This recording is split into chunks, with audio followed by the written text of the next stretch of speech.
नमस्कार. मी मनीषा बोलते. बुध वक्री होणे. वक्री ग्रह म्हणजे थोडक्यात बुध. आता काय आहे की हे इनर प्लॅनेट आहे. हे इनर म्हणजे काय की जर आपण सूर्य मालिका बघितली तर आपल्या असं लक्षात येईल की रवी म्हणजे सूर्य, त्याच्यानंतर बुध, शुक्र आणि मग पृथ्वी, ह्या दोनमध्ये असलेले हे दोन ग्रह जे काही बुध आणि शुक्र, हे इनर प्लॅनेट म्हणूया आपण या दोन याच्यातले, पृथ्वी आणि रवीच्या मधले. आता हे वारंवार वक्री होत असतात. बुध खूप प्रमाणात असतं बघा. आपण जर बघितलं, निरीक्षण केलं तर बुधने बऱ्यापैकी वक्री झालेलं असतं बऱ्याच प्रमाणात.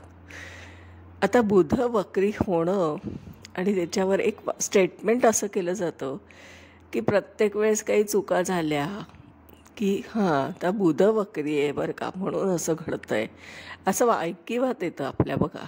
आणि हे आपण वारंवार ऐकतो बोलताना किंवा करताना. तर मला ह्या विषयावर एकदा बोलायचं आहे. हे बघा, बुध वक्री होणं ही खगोलशास्त्रीय घटना नाही. ही आपण आपल्या जिओसेंट्रिकमुळे आपण बघतो आहोत, तशी ती घडते आहे असं आपल्याला जाणवतं आहे. याला म्हणतात वक्री ग्रह. आता बुध वक्री होणं, बुध हा काय आहे?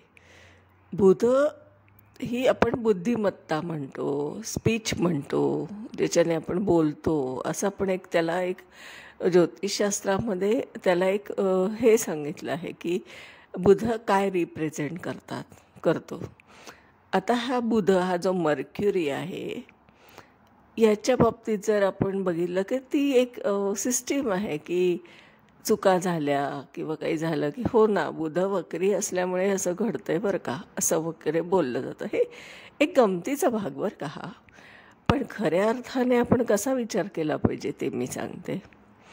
बुध काय आहे तर बुध ही बुद्धिमत्ता आहे. फक्त आपण असं गृहीत धरूया, एक एक त्याचा ॲट्रिब्यूट घेऊया आणि बुद्धिमत्ता आहे असं समजूया. आता धारणाशक्ती कशात असते? जी गोष्ट पृथ्वी तत्व असतं त्याला धारणाशक्ती असते. धा शब्द असतो. आता बुध हा पृथ्वी तत्वामध्ये येतो. आता तो पृथ्वी तत्वामध्ये येतो तर मग धारणाशक्ती असणारच आहे त्याच्यात. आणि म्हणून आपण बघा, आपण बालवाडीपासून जे काय एज्युकेशन घेतलं त्याच्यात सगळीकडे आपण जे काय शिकलो ते धारण केलं आहे. ती धारणाशक्ती म्हणजे पृथ्वी तत्व. म्हणजे आपली जी पिढी होती ना, जी आत्ताची नाही म्हणते मी, आत्ताची रिसेंट पिढी कशाच्या अंडर येते ते सांगते. आपली पिढी होती ती बुद्धिमत्ता फक्त, आणि बुद्धाच्या आपण म्हणूया अधिपत्याखाली होते असं म्हणूया. मग बुद्धिमत्ता म्हणजे धारणाशक्ती आपलं तिथपर्यंत ठीक होतं. पण आता नवीन जर विचार केला ना तर बुधाचं ॲडव्हान्स व्हर्जन आहे युरेनस. आता युरेनस म्हणजे काय? हर्षल काय आहे? हर्षल हा वायुतत्वात आहे. आता तो आउटर प्लॅनेट आहे बघा. तुम्हाला माहीत आहे की आपले वाराच्या याच्यात हर्षलचं नाव नाही आहे. हर्षल हा काय आहे? युरेनस हा काय आहे? तर वायुतत्वात खूप प्रभावी असतो. वायू काय आहे? तर वायू जसा वाहील तशी त्याची गती वाढते. आणि मग बुद्धिमत्तेमध्ये जेव्हा हे वायुतत्व येतं आणि त्यावेळेस ती जी बुद्धिमत्तेची तीव्रता आपल्याला जाणवते, तो संशोधक वृत्ती त्या व्यक्तीमध्ये आढळते. कारण हर्षल काय आहे? हर्षल हा एक संशोधक वृत्तीचा एक रिप्रेझेंटेशन आहे. म्हणजे बुधाचं ॲडव्हान्स व्हर्जन म्हणजे हर्षल आहे. बुधाचं ॲडव्हान्स व्हर्जन अशासाठी म्हणते, आत्ताची पिढी बघा नुसती बुद्धिमत्ता नाही, ते हर्षलच्या अंडर आहेत. हर्षल रिप्रेझेंट करतात. अचाट बुद्धिमत्ता. आपल्याला जे विचार त्यांच्या वयात, इतक्या छोट्या वयात ते इतके प्रश्न विचारतात आणि इतक्या वेगळ्या पद्धतीचे प्रश्न ते आपल्यासमोर मांडतात.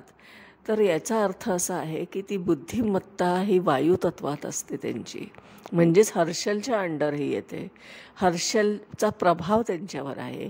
आणि म्हणून आत्ताची जी काही जनरेशन आपण बघतो ना, यांची बुद्धिमत्ता ही प्रचंड वेगाने वाहत असते आणि जात असते. वेगवेगळे प्रश्न त्यांना पडत असतात. वेगवेगळ्या गोष्टी ते रॅशनल थिंकिंगने अडप्ट करत असतात. त्यांच्या बुद्धिमत्तेला पटलेलं नाही पटल्या तर ते त्याला डिस्कार्ड करतात.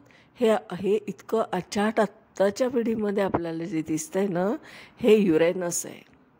हर्षलची पिढी आहे ही. हर्षलचा प्रभाव असलेली पिढी म्हणजे आत्ताची जनरेशन. आणि आपली जी जनरेशन होती ती होती फक्त मर्क्युरीच्या अंडर. कारण आपण असे प्रश्न कधी खूप पडलेले असे नाही, क्वचित खूप लोकांना पडायचे. पण जनरली आता सगळ्याच या नवीन पिढीला हे प्रश्न कायम पडत असतात आणि ते विचारत असतात. आणि त्यांच्या बुद्धिमत्तेला न पटणाऱ्या गोष्टी ते सोडून पण देत असतात. आणि ते ॲक्सेप्ट करत नाहीत त्या गोष्टी. आपण ते म्हणतो ना, फॉलोअप करत होतो, तसं ते करत नाहीत आत्ताची पिढी. हा फरक आहे.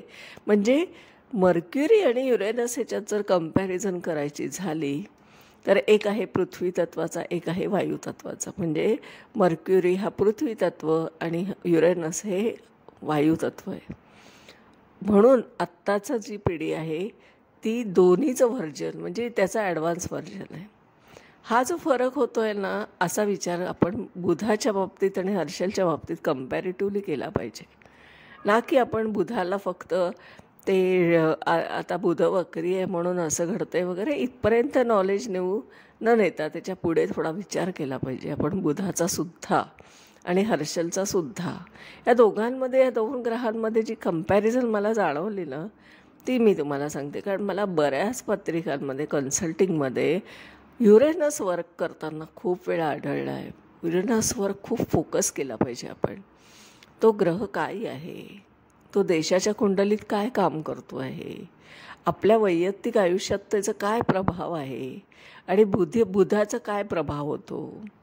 मग आपण जर बुधादित्य योग म्हणतो की नाही, तर मग हा योग आहे का, तो घडतोय का तसा, त्या कुंडलीत आपल्याला तो व्यक्तिमत्वात ते जाणवतं आहे का बुधादित्य योग म्हणजे 30° आणि त्याच्यात असलेलं रवी आणि बुधाचं स्थान याचाच फक्त विचार करायचा आहे का, तर नाही. आपल्याला हे असं टायटल देणं गरजेचं नाही आहे. हा योग आहे असं म्हणण्याची गरज नाही आहे. आपण ना त्या प्रत्येक तत्वाचा विचार केला पाहिजे, त्या ग्रहाचा स्वतंत्र विचार केला पाहिजे आणि मग त्याचं कंपॅरिझन दुसऱ्याशी केली पाहिजे आणि मग तो अभ्यास केला पाहिजे. जसं की मी बुधाचा आणि हर्षलचा तुम्हाला अभ्यास कंपॅरेटिव्हली सांगितला. हा एक नवीन विचार आहे. बुध हे काय आहे आणि हर्षल हे काय आहे. बुधाचं ॲडव्हान्स व्हर्जन म्हणजे हर्षल आहे आणि आत्ताची सगळी पिढी ही हर्षलच्या प्रभावाखाली आहे. म्हणूनच ते वेगळ्या पद्धतीने रिॲक्ट होत असतात. आणि पत्रिकेत हर्षल काय काम करतो हे आपण नेहमी सर्च केलं पाहिजे जेव्हा आपण पत्रिका डिकोड करतो तेव्हा. तर अशा पद्धतीने आजचं जे थोडासा एक छोटासा संवाद मी करते आहे. मग मला हे जे काय असे विचार येतात आणि मग मी अशा पद्धतीने अभ्यास केला आहे तो तुमच्यासमोर ठेवते. तर आजच्या दिवसासाठी मी एवढंच बोलते आणि हा विषय थांबवते. उद्या मी नवीन विषयावर बोलणार आहे.